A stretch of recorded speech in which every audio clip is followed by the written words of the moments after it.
যাবেন আজরাইলের মাধ্যম। কথা বলছেন না কেন? কার মাধ্যমে যাবেন? মালিকাল মউত। চলবেন মাধ্যম। আপনার জান না থাকলে চলতে পারবেন না। এই জানটাই হলো মাধ্যম, আল্লাহর হুকুম। একবার জোরে বলবেন না? একবার জোরে বলবেন না? আনির রূহ, আল্লাহর হুকুম।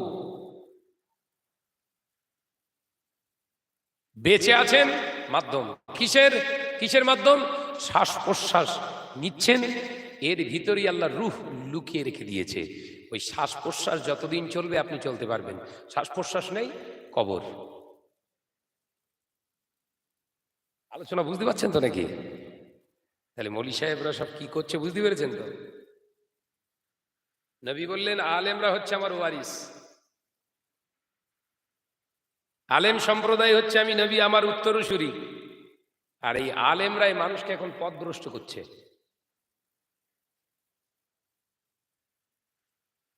ওই জন্য টিপে চলতে হবে আমাদের, টিপে। গত 4-5 দিন আগে হাওড়া জেলার একটা প্রোগ্রামে গিয়েছি, শ্যামপুর থানার। ক্যাম্প করবো বলে উঠেছি, দুটো মৌলী সাহেব বসে রয়েছে। মৌলী সাহেব মাস্টারি, মাদ্রাসার মাস্টারি করে, বিরাট বড় ব্যাপার। হ্যাঁ, স্টেজে বসে রয়েছে। আমি যেই উঠে ক্যাম্প করবো বলে সবাই উঠে দাঁড়িয়েছে। মৌলী সাহেবের ভিতরে একজন বলছে, হুজুর আমরা বসে ক্যাম্প করছি, অসুবিধা নেই তো? কিরকম হেকমতের দ্বারা কথা বলছে দেখেন। এই বসে ক্যাম্প চলবে তো? আমি বলি ভাই বসে শুধু কেন, তুই বালিশ নিয়ে শুয়ে পড় না। যে হেকমত ধরে ফেলিছি আমিও জানি না, বলো। এই তুই বসে বসে ক্যাম্প করবি কেন খালি খামাকা? এ বালিশ এনে দে, শুয়ে পড়ে, শুয়ে শুয়ে ক্যাম্প করে। খামোশ খেয়ে গেছে। কথা বুঝতে পারছেন না? তার মানে ও আমার কাছ থেকে দলিল, ও আমার কাছ থেকে এটাই দলিল সাব্যস্ত করতে চাইছিল। আমি যদি হ্যাঁ বলি তাহলে আগামী কাল থেকে এই দাওয়াতটাই চালাবে, সালাম বসেও দেয়া যাবে, বস। এই কথা বুঝতে পারছেন না? ফুরফুরা আলেম বলে গেছে বসে ক্যাম্প করা যাবে, ওটার দরকার নেই, বস। দলিল বুঝতে পেরেছেন? কত ধরনের সব বেড়াচ্ছে, সাবধান হন।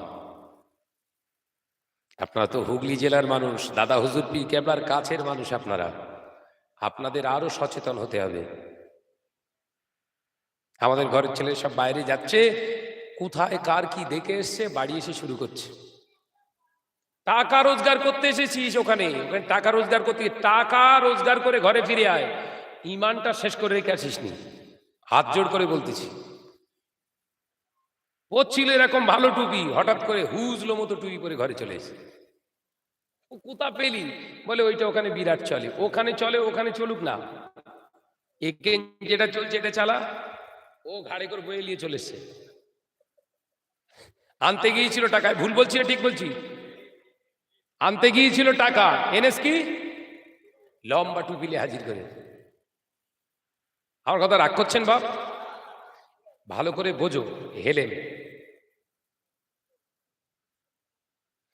মেয়েরা, নজনেরা, যুবকেরা, ছেলেরা, বাচ্চারা, পর্দা নাসিনা মা ও বোনেরা, আল্লাহর ওলি মুজাদ্দুজ্জামান আমিরুশ শরিয়া আলা হযরত দাদাজান হুজুর পীর কেবলা আলেম ছিলেন। মুজাদ্দুজ্জামানও ইলম হাসিল করেছিলেন। এ নজনেরা, এই বাংলার জমিনে ইলম হাসিল করে হুজুরের মনটা সন্তুষ্ট হয়নি। হুজুর চলে গিয়েছিলেন মদিনার জমিনে, মদিনাতুল মুনাওয়ারায় প্রায় 1.5 বছরের মতো কাটিয়ে 40টা হাদিসের কেতাবে সনদপ্রাপ্ত হয়ে মদিনাতুল মুনাওয়ারা থেকে ঘরে ফিরেছিলেন। এ নজনেরা, মুরব্বিয়ানগণেরা, মুজাদ্দুজ্জামান ওই 40টা হাদিসের কেতাবে সনদপ্রাপ্ত হয়ে তিনি আর নিজেকে ধরে রাখতে পারেন না।